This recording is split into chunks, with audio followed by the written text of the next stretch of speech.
All right, everybody, we are live now, and this is the first of hopefully many series to come of Midgard Musings with myself. Today we're going to be discussing the first 9 stanzas of Hávamál. So first of all, I'd like to thank anybody who's watching right now. Drop a comment in this, comment section below. Say hi.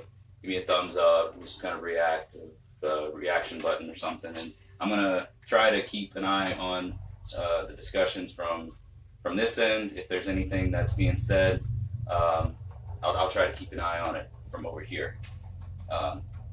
So guys, just to kind of give you a bit of a background of things, I am a heathen, a Norse heathen. And Hávamál is a series of 164 stanzas or verses contained that talk about a lot of different things. Hávamál is in what's called the Poetic Edda. This is the edition that has translated by Dr. Jackson Crawford, which I highly recommend for any new practitioners of heathenry. In the Norse aspect of things, all of the sagas that you may have a hard time understanding or reading because of the archaic language that is often used in some of the other translations. Not to say that they're bad, but some people that tend to find reading transcripts in English that was translated from Old Norse to be a little hard to understand just because of the grammar. So Dr. Crawford does a great job in translating the words from Old Norse into English, and this is a very readable format, and it doesn't take away from the context of things whatsoever. So I'm going to be reading, like I said, from the Poetic Edda, Dr. Jackson Crawford's version of it, which you can find this readily available online. It's not even that expensive. I think it was like maybe less than $20 for the paperback edition.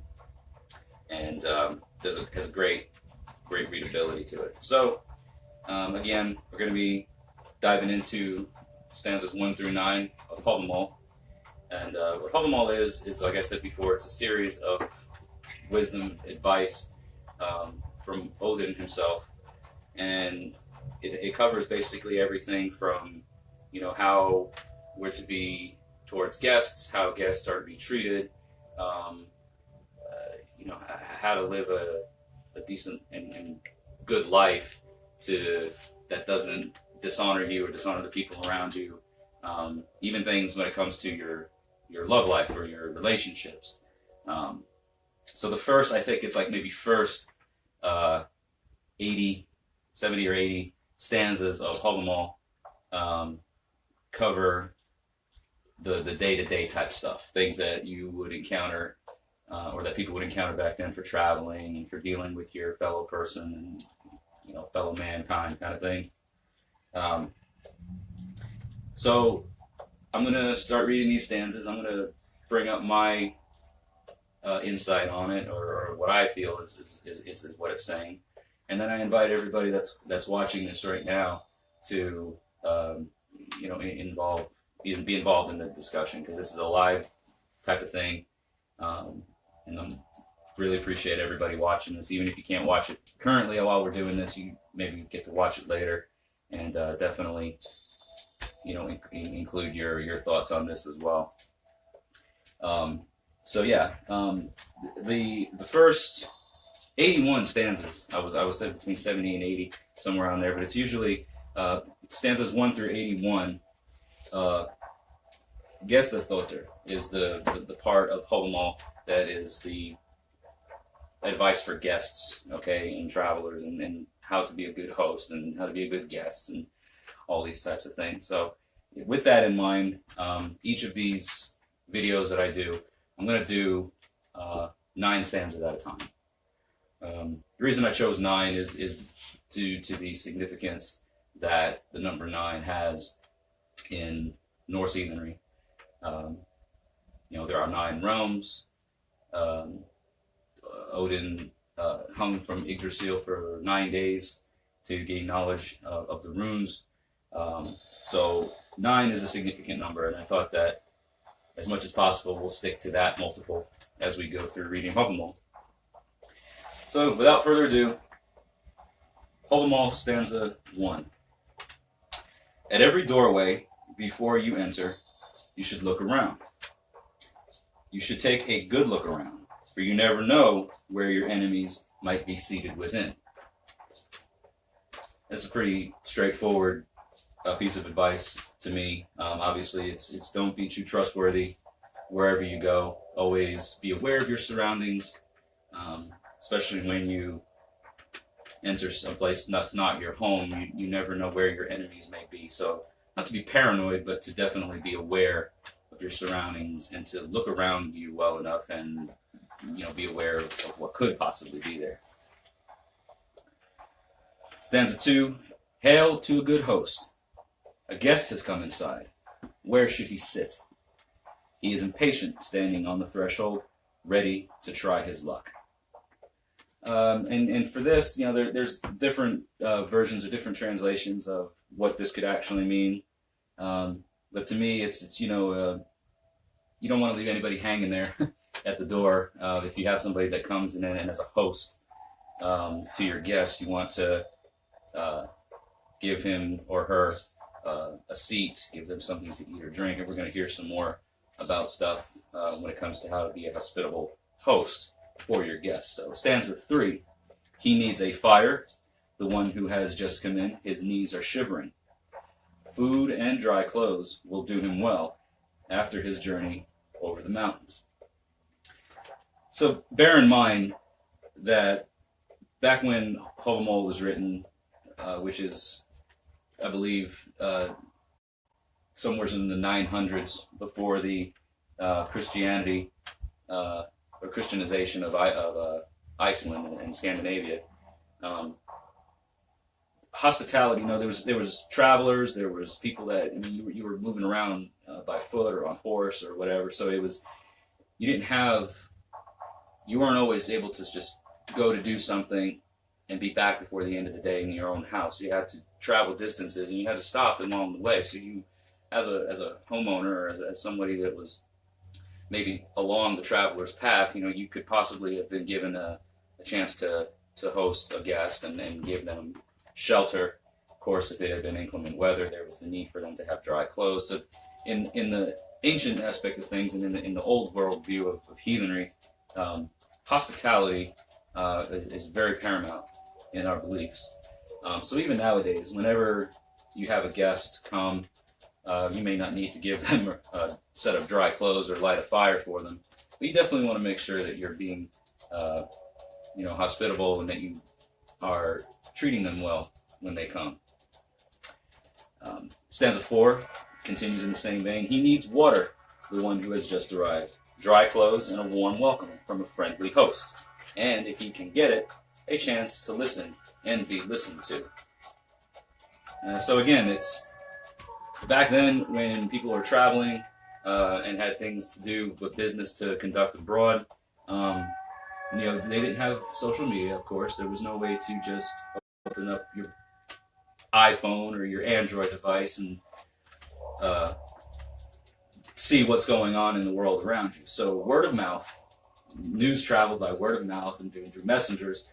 So if you're traveling in an area and you are going to somewhere else and you want to know what's going on around you, you want to hear the news of the area. So definitely getting news from your hosts and giving news to them, because of course you're coming from wherever and you may have heard or seen things along the way. So this is another important part of the old worldview of heathenry, is to not just let people come in and stay, but give them a comfortable place to stay and let them be heard and speak with them about things going on in the world around them and around you, and just generally be hospitable. Stanza 5. A man needs wisdom if he plans to wander widely. Life is easier at home. He'll be laughed at if he sits among the wise. and has nothing to say. So this to me is that, you know, you can stay at home, you can not be going abroad, you can not be traveling.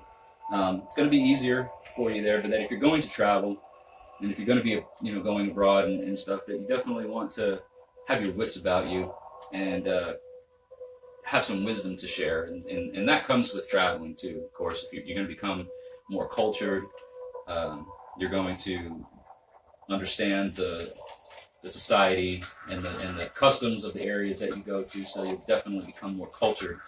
But definitely if you ever want the chance to be able to speak with the wise or the people who have already traveled and have this under their belt, if you have nothing to say, you're not going to be able to really hold that. There's nothing going to be hold a, what do they call that, a candle to that. You know what I'm saying? So if you're not going to have that ability to, I'm going to turn this down a little bit because I'm being told that I'm not loud enough, which may have to do with the volume of my music in the background. So I apologize. If anybody's watching, can you hear me? Post a comment. Can you hear me? Can you hear me now? Because I don't want to be here yelling if I don't have to. So if you can hear me, say that you can hear me. I can't really. Let me see if there's any comments right now, if I can even see comments posted right now. If my phone will. Okay, so we got some people checking in. All right, so I'm just going to stop for a second just to read some of these comments, and then we'll hit it up back here in a second. I got Alex. Steven says I'm good. All right, so thanks, Steven. Got several people watching. Very interesting. Steven saying very interesting. Thanks for posting. Quentin, I see there. He says, "Hey, babe, I can hear you." Yeah, I hear you. All right, good. Everybody can hear me. So great. Thank you guys for commenting. Thank you for watching. Right now we've just read the first 5 stanzas of Hávamál, and we have 4 more to go. We're gonna get through to stanza 9, and then we're gonna stop and kind of recap over some things. So, cheers, everybody. All right, so stanza 6. A wise man is not showy about his wisdom. He guards it carefully. He is silent when he comes to a stranger's home. The wise man seldom wanders into harm, for you can never have a more faithful friend than a good supply of wisdom. Be moderate is what this pretty much tells me, is that don't go about flaunting what you know. You can know a lot, you know, and have a lot of wisdom and have a lot of knowledge and about things, but to don't just go out there and start blabbing about it and be a show-off about it, especially when you're a stranger in the home of your host and you're a guest in their home. It doesn't go well for you to just go in there and start showing off about, hey, I was here, I did this, that, and the other, or man, I went, you know, nobody likes somebody that's bragging about things. You know, it's generally speaking not a comfortable situation to be in when you have to listen about what everybody else has done. So, and as being the recipient of people like that, we don't like it either. We don't, you know, nobody likes to hear you brag about your accomplishments. If it's engaging and you're being asked about stuff, then by all means, you know, talk about it. But you definitely, for the things that you know, you don't want to just give it all away. It was given to you. You acquired it through your hard work and through your dedication. So to just start shooting it out the mouth and giving it to people who maybe didn't deserve it, you want to guard what you have. So it's pretty straightforward there. Stanza 7. The watchful guest, when he arrives for a meal, should keep his mouth shut, listening with his ears and watching with his eyes. That's how the wise get wiser. And that is pretty self-explanatory too. You know, kind of goes hand in hand with the previous stanza about how you don't want to, you know, just start blabbing about all the things you know or things you've seen or places you've been, that sort of thing. So pecs, delts, tries, and chest shit. Hey Chaz, spam in the comment section. Way to go. But so yeah, when you're gonna go somewhere and be a guest, be watchful. Don't, listen and watch, and don't always be the first one to just open your mouth and say things. So stanza 8: a man is happy if he finds praise and friendship within himself. You can never be sure of where you stand in someone else's heart. So there you go. To me, you know yourself better than anybody. You never want to put all of your trust in anybody else or somebody else, especially when it comes to your heart or your feelings. You know yourself better than anybody, and people's minds can change. People can draw an opinion about you. They can change their minds. It's you yourself are constant. So you always want to be careful with who you share your innermost person with. That's what that stanza means to me. Everybody is welcome to, like I say, chime in here and let me know what you think of this. And now for the final stanza, stanza 9 for the day. A man is happy if he finds good advice within himself.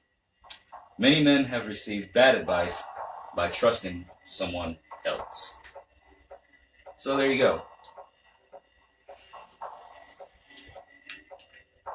Kind of goes hand in hand with what I said before.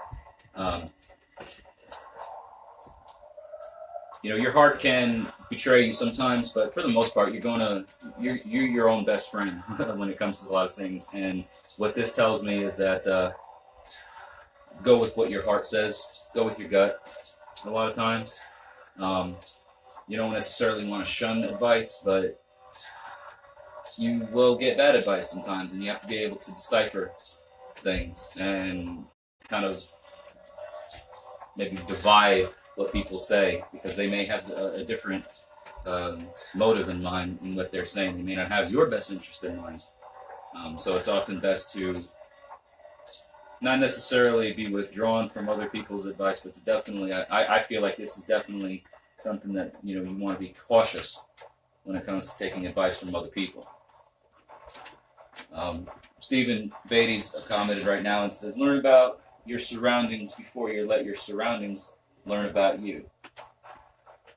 This is what I've gotten from most of this, and that's a good observation, Stephen. Like I said, the old worldview of heathenry definitely is, it's obviously modern day, and you have to, but I feel like a lot of these things definitely apply to all of us as heathens now. It's something that you definitely need to.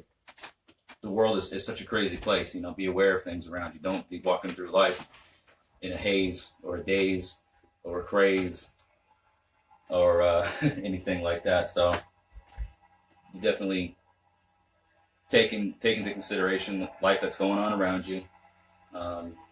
Use it for your advantage. Don't be too boastful about your accomplishments. Impart wisdom where it's worthy to be imparted on. And as a guest in a host's home, be a pleasant guest. Bring some good tidings with you. Bring some information with you that can be shared with your host. And if you are yourself the host, be kind to your guest. Be sure to offer them food or drink or a seat, and enjoy the time that you have with them. You may not necessarily have a stranger in your house, because again, most times people that are traveling abroad are not going to stop at a random stranger's house, at least not in these times. That was more common back in the day, because inns were few and far between. Maybe they didn't have money to pay for a room, or they didn't have goods to trade or barter. for a room, so you were often found yourself requesting some shelter and food from somebody you've never met before. So this was definitely advice back in the day for people to be kind to the travelers, and for travelers to be how to deal with their hosts, because they've obviously been given that hospitality from somebody to stay with them, and you don't want to abuse that. So we've been live for, I don't know, how long have we been live for? It's about 3:25 right now. I think we started maybe about 5 or 10 after. And my goal was to not keep these videos from exceeding maybe 15 or 20 minutes. So I think we're comfortably at about that 20-minute mark right now. And I appreciate everybody watching and commenting your thoughts on this. Definitely feel free to add comments to this video. And I'm going to change the public, so that's in case you want to share this video, it'll be public. And I definitely encourage anybody that wants to do that to please do so, because the heathen community nowadays is, to me, it's a bit, community and hospitality and all these things that we were just talking about is very important in the heathen worldview.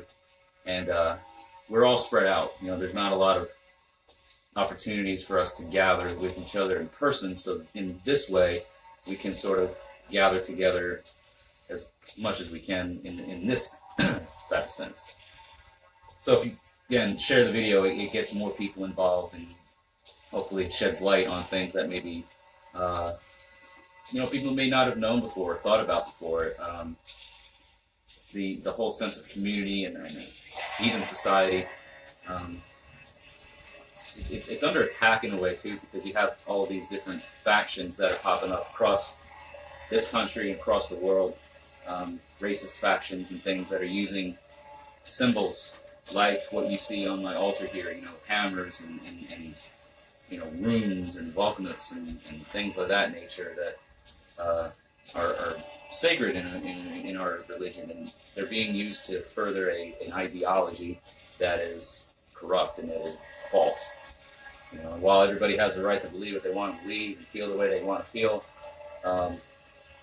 having our symbols and when I say our, having these symbols that we hold true and dear to our hearts, used to push an agenda that is not what heathenry stands for, is frustrating to say the least. And so the more people get to see what heathenry is about and understands it, as we educate people, hopefully they'll recognize and understand that we're not all like that. Like the people that are really in this for what it's all about are not trying to be racist and push racist agendas. So that has been our Midgard Musings for today, everybody. And thank you so much for tuning in and watching. Be sure to tune in again next week, 3 o'clock p.m. Central Standard Time, for the next 9 stanzas of Hávamál. And invite your friends, share this video, and we hope to see you again next week. So, skål to all of you. We'll see you again next week.